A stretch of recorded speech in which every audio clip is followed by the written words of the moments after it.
Саламатсыздар ма, балалар? Бүгінгі сабағымыздың тақырыбы сан есім. Балалар, мына сандарды қайда кездестіреміз? Математика сабағында есептер шығарамыз, теңдеулерді шешеміз, сандарды салыстырамыз.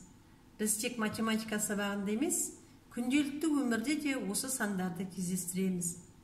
Дүкенге барып, көкөніс жемістер сатып алғанда, заттың ұзындығын өлшеу кезінде, сұйғызат мөлшерін білуде сандарды қолданамыз. Олай болса, мына бейнероликке назар аударайық.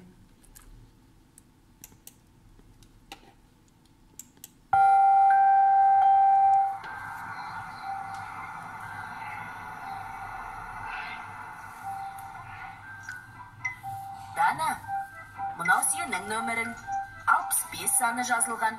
Жоғалтып алма, осы нөмірмен киіміңді аласың. Ал мынау біздің 2 билетіміз. 7-ші қатардың 23-ші, 24-ші орындарына отырамыз.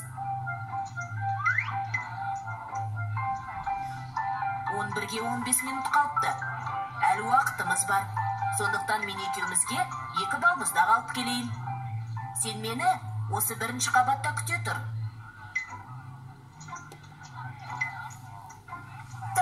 Шаға, не деген көп санда, мен шатасып кеттім. Иә, Дана, біз сандарды есеп шығаруда ғана емес, күнделікті өмірде де жиі қолданамыз.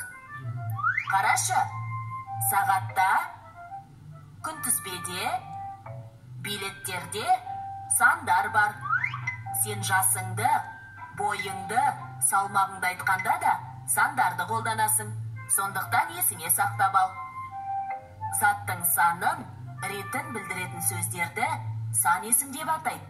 Сан есімдерге қанша, неше, нешінші деген сұрақтар қойылады. Олай болса, заттың санын, ретін, мөлшерін білдіретін сөздерді сан есім дейміз. Сан есімдерге қанша, неше, нешінші деген сұрақтар қойылады. Мысалы, 5, 7, 100, 2-ші, 16-шы. Бұл сандарға қанша, неше деген сұрақтар қойылады. Балалар, енді мына суреттерге назар аударайық. Заттарды санайық. 4 машина, 1 велосипед, 2 қонжық, 3 бала. Бұл сан есімдерге қанша, неше деген сұрақтар қойылады. Балалар, сөйлемнен сан есімдерді тауып үйренейік.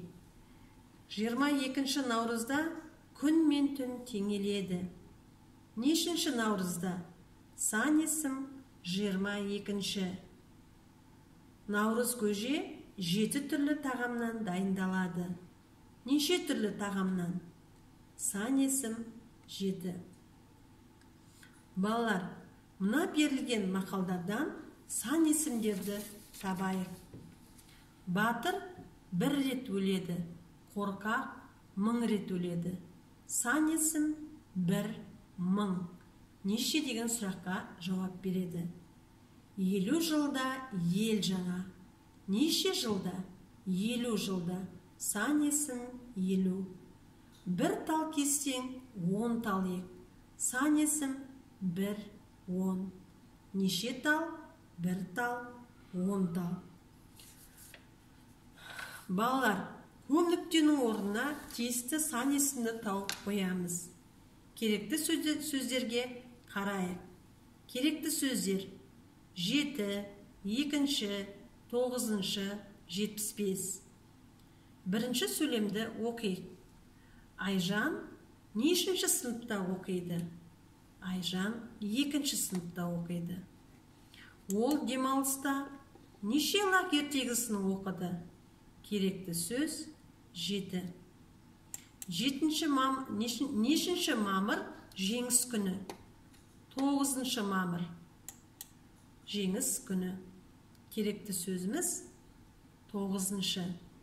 Биыл жеңістің 75 жылдық мерекесі тойланады. Биыл жеңістің неше жылдық мерекесі тойланады? Сан есім 75. Балалар, бүгінгі сабақта заттың санын білдіретін сөздерді меңгердік. Сан есімге қанша, неше деген сұрақтарға жауап беретінін түсіндік. Және сөйлемнен сан есімдерді тауып, оларға сұрақ қойып үйрендік. Олай болса, үйге тапсырма алайық. Оқулықтың 106 бетіндегі 28 жаттығуды көшіріп жазып, сан есімдердің астын сызайық. Сау болыңыздар, сабақ аяқталды. Назарларыңызға рахмет.